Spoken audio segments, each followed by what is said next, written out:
These are times NBA players got humiliated. And first up, the time Joel Embiid's embarrassing moment got put on a shirt. Lobs. Oh, Collins with one hand on top of Embiid. Oh my!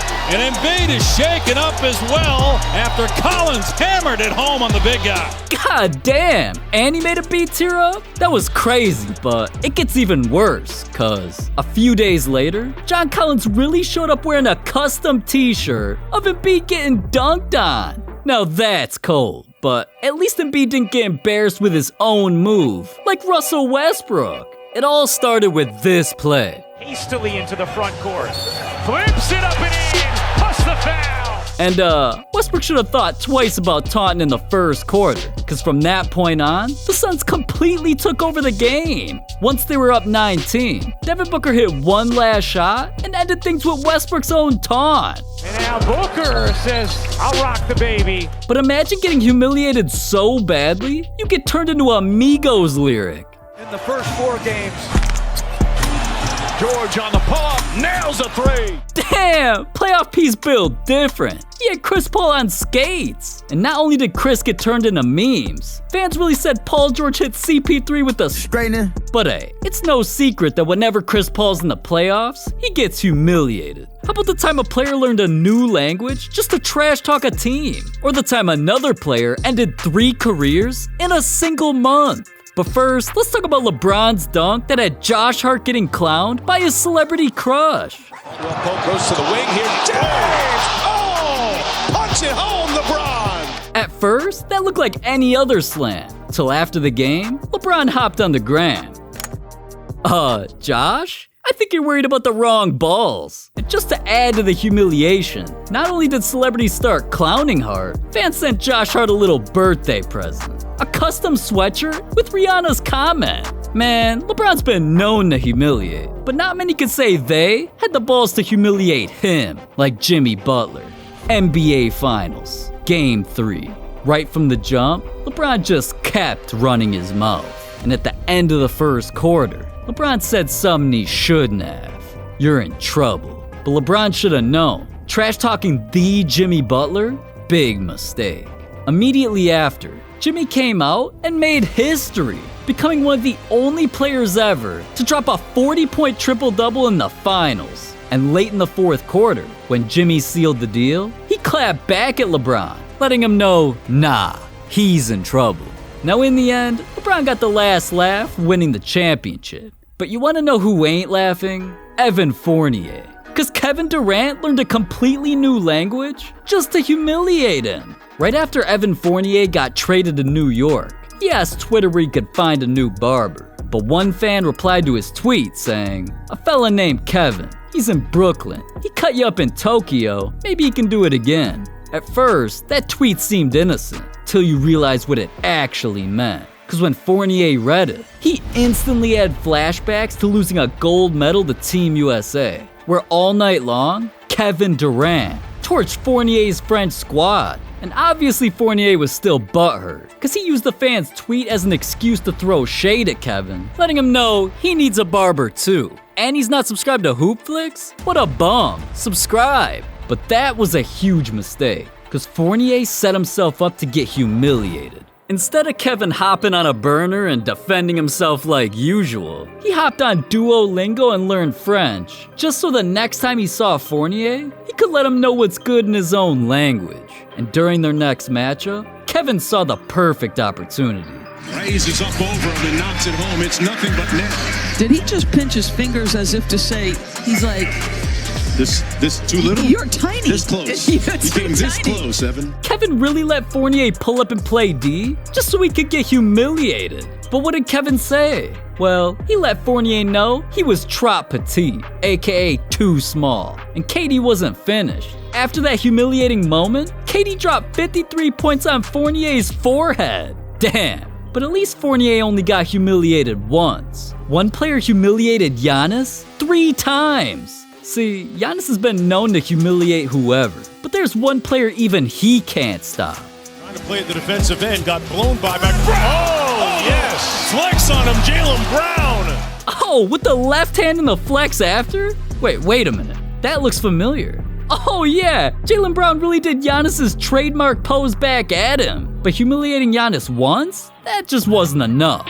A few weeks later during the NBA playoffs, Jaylen made things even worse. Nice cut by Brown and slams it in over Giannis. A strong first half.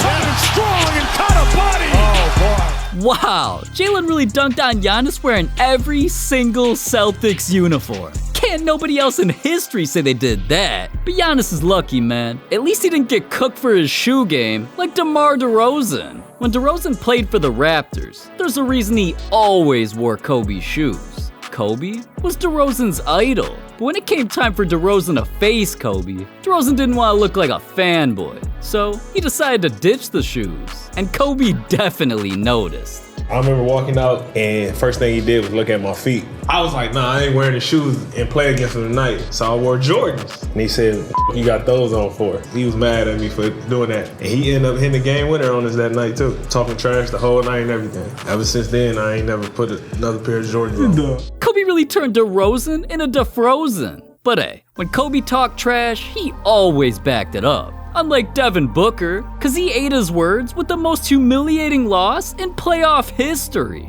In Game 5 of the Suns-Mavericks matchup, a fan recorded what he thought was about to be a highlight, but Booker drove in and got fouled hard. At first, it looked like he was hurt bad, until the mic picked up Booker admitting he was performing one of his opponent's signature moves.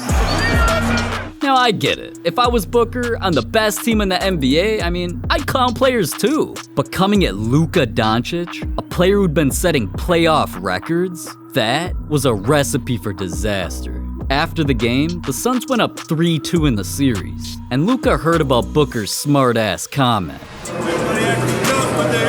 And from that point on, Luca prepared to humiliate. During the next 2 games, Luca made history. Not only did he carry the Mavericks to back-to-back dubs, both games, Luca dropped over 30 points and matched Michael Jordan's record for the highest points per game in playoff history. So Devin Booker didn't just get humiliated, he got annihilated. But none of those moments became one of the most viral plays in NBA history, like James Harden's. I thought it was going to be Hart. Oh, he stared at Wesley Johnson and then he hit the three. Oh, with the stare down and everything? How is that even legal? Even the commentators didn't know what to say. My goodness. I lost my train of thought, man. And after the game, not only did Harden's murder get turned into memes, when he was asked about the play, all he could do was laugh at dude. Gotta ask you about that cross-up on Wes Johnson there. What's going through your mind? How much fun was that? I had to make him dance a little bit and made the shot. Now, let's look at the bright side. At least Wesley Johnson never had to defend Ja Morant, cause this dude ended 3 careers in 1 month. February 5th, 2022.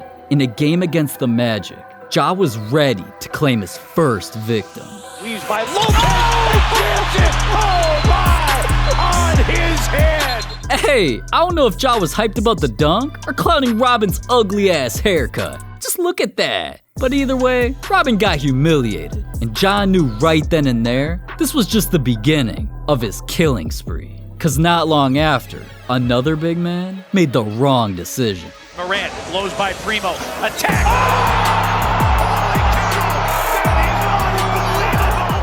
Oh my god, man, that was disgusting. But just a few weeks later, Ja had to commit one final crime. Morant. Oh! A jawbreaker! Damn, Ja pulled off such a crazy play, the commentator gave the dunk its own nickname, the Jawbreaker. What the hell was Beasley thinking, man? Well, maybe he was zoning out, thinking about the time Trey Young choked the easiest game of his life. With the Hawks only up 4, they still had a ways to go. But pay close attention to Trey Young. Trey turns, Trey drives, finds Alex underneath and dunks it. Miami timeout. Perfectly executed by Trey Young. Yeah, after that dunk, Trey decided the right move was screaming, "It's over." But up only 6 points with an entire minute left? That's not something you should taunt about. And well... Here comes Butler, through the D, back to Robinson. Shoots the triple, makes it. Down by 3, 33 seconds left. Butler for the tie. Yes! The Butler did it! Yeah, in less than a minute, all cause of Trey, the Hawks became the Gawks with the way they choked. Now a tie game, everything came down to overtime. So Trey only had 5 minutes to save himself from public humiliation. But They've run off 22 straight points since the final minute of the fourth quarter. Trey? You were right, man. The game was over. No wonder why Jimmy Butler clowned your ass after the game. But somehow, that's still not the most humiliating loss of all time. Cause the San Antonio Spurs L became one of the most infamous endings in NBA history. Imagine being up 7 points with 44 seconds left. Game over, right? Well, that's what the Spurs thought, that's what the fans thought, but it ain't what Tracy McGrady thought. And with less than 35 seconds to go, he hit his first three. At that point, the Spurs weren't panicking. They hit their free throws and were up 7. But with just 30 seconds left, Tracy brought the ball up court, hoping for a miracle. McGrady, foul is picked up. A potential 4-point run. And one. At that point, the Spurs started getting worried. But the Rockets had no timeouts left, so one mistake and the game was over. And well, McGrady overboard for 3. Yes! Yes! Tracy McGrady cuts it to a 2-point lead. 11 seconds left, 2-point game. All the Spurs had to do was hold the ball. But that's when they made one of the biggest mistakes in NBA history. Brown lost it. Here comes McGrady. No timeout demanded. McGrady for the win. Yes!